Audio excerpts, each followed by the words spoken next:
Samsun Renault Bölge bayisi. Bugün test araçlarıyla ilgili çekimler yapacağız. Ayrı beraber içeri gezeceğiz.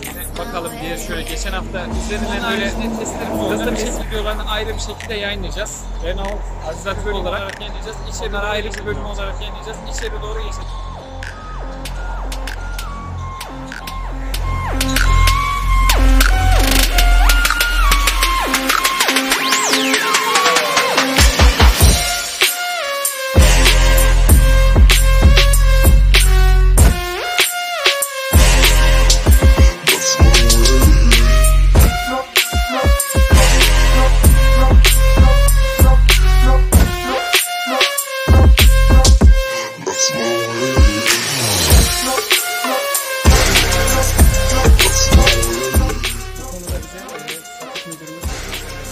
Hoş geldiniz. Merhabalar.